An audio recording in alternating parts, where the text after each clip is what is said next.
The Zirith Dominion was a name whispered in fear across the galaxy. Their fleets could burn cities from orbit before the defenders even saw them coming. Their soldiers were bred for war, towering reptilian bipeds with eyes like molten gold and voices that rumbled like avalanches. They conquered worlds not for resources, but to make examples of them. To the Zirith, fear was the purest tool of control. Entire civilizations bent the knee without a fight once they learned the Dominion's flag was on the horizon. Commander Cyril Vec, daughter of the High Warlord, was on her first independent campaign. She was young, barely 40 standard cycles, but already a decorated warrior. Her mission was simple: subjugate the remote human colony of Fairhaven without firing a shot. She had studied their species. Fragile, short-lived, and generally cowardly compared to more robust galactic races. By the time her cruiser descended through Fairhaven's lavender skies, the human population had already been rounded up in the central square. Guards herded them in, rifles ready. Cyril strode forward, armor plates gleaming black under the alien sun. Her gaze swept over the prisoners. Elderly, young, a few hardened-looking men and women, but none who looked capable of resisting. All except one. He stood near the back, his arms crossed, posture relaxed as if this were a casual gathering. His expression was unreadable, but his eyes were steady, locked on her. Cyril's instincts, honed over decades of military training, told her this was wrong. Every other human in the square avoided her gaze, their bodies tensed in submission or trembling in terror. But this one, he looked at her like she was nothing special. She decided to single him out. "You," she said, pointing one clawed gauntlet at him. "Step forward." The man didn't move. Instead, he gave a small shrug.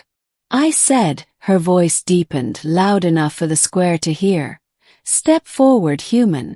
With deliberate slowness, he walked up until they were face to face. He had a strong build, maybe mid-30s in human years, with tan skin and dark hair. There was no defiance in his expression, nor fear.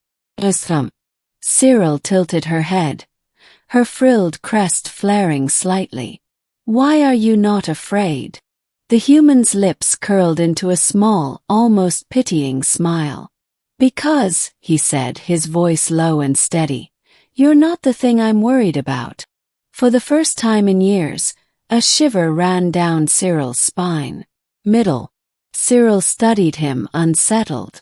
"What is your name?" she demanded. "Captain Daniel Ross," he said evenly. "United Earth Expeditionary Corps." A murmur rippled through the crowd. Cyril had read about the UEC, Earth's military arm, but Fairhaven was supposed to be a civilian colony, far from any defense forces. "You are military," she pressed. "I was," Ross replied. "Now I'm just here to make sure my people don't get hurt." That calm tone again. No bravado, no arrogance, just a certainty that made her claws twitch. "You misunderstand, Captain," she said, lowering her voice so only he could hear. "I could kill every man, woman, and child here before you could blink. That should terrify you." He met her gaze without flinching. "You could," he agreed. "But if you do, your fleet won't make it out of this system." Cyril's jaw clenched. "Are you threatening me?" "I'm warning you," Ross said. "Big difference." She stepped closer, her shadow falling over him. "You think one human ship could stand against the Dominion?" Ross shook his head slowly. "No, I think the rest of us could." Cyril's frill flattened. "There are no human fleets within 6 parsecs. Our long-range scans." "Your scans," Ross interrupted, "picked up exactly what we wanted them to pick up." The words hung between them like a blade. He wasn't lying, she could feel it. That subtle shift in the air when someone was speaking the truth. She signaled her guards to hold position. The square was silent now. Even the wind seemed to have stopped. Cyril gestured for Ross to walk with her to the edge of the square, away from the others. "Explain," she ordered. Ross's eyes flicked briefly to the sky. "3 days ago, your fleet crossed into our patrol zone. We didn't engage. We let you come here. That was intentional." "Why?" she demanded. "Because we needed to know what you'd do," Ross said. "And now we know. You believe this colony is a trap?" Ross smiled faintly. "I don't believe. I know." Cyril felt the first spark of irritation. "If this is a trap, human, where is your army?" Ross's voice was almost conversational. "Hiding. And unlike you, we don't need to show our teeth to be dangerous." That night, Cyril couldn't shake his words from her mind. The Dominion had fought dozens of species. Most crumbled instantly. A few resisted and were crushed. But humans? Their history was full of wars they weren't supposed to win, battles fought against impossible odds. And every intelligence report she had read hinted that they preferred psychological warfare almost as much as the Dominion did. She doubled patrols. She ordered orbital scans to be repeated. Nothing unusual. And yet, she found herself looking toward the horizon more than once, expecting something. The next morning, she summoned Ross to her command tent.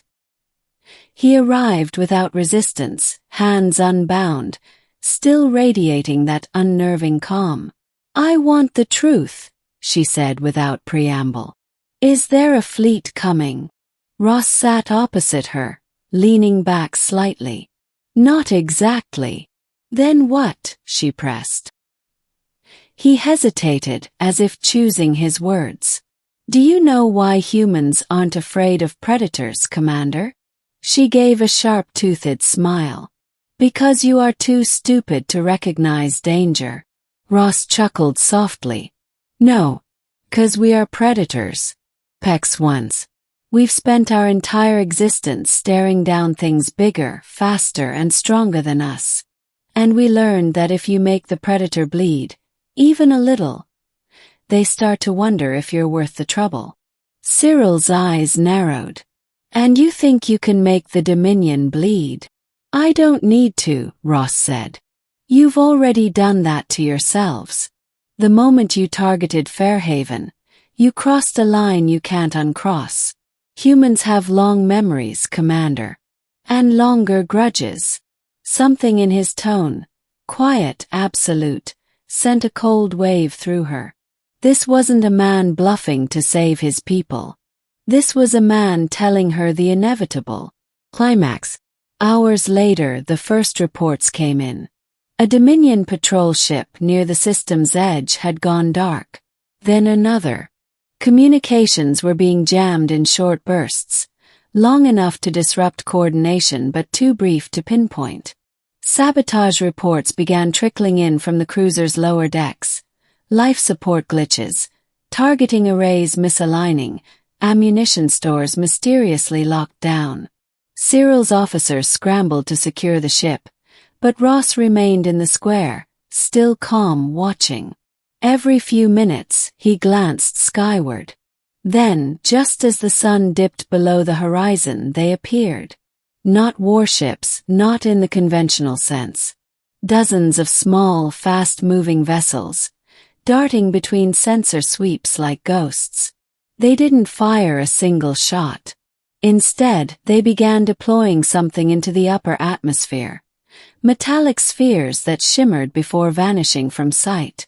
Cyril ordered an intercept, but her frigates reported guidance failures. Engines sputtered, shields flickered. It was as if the Dominion's war machine was being unmade piece by piece. Ross walked up to her as her officers shouted reports.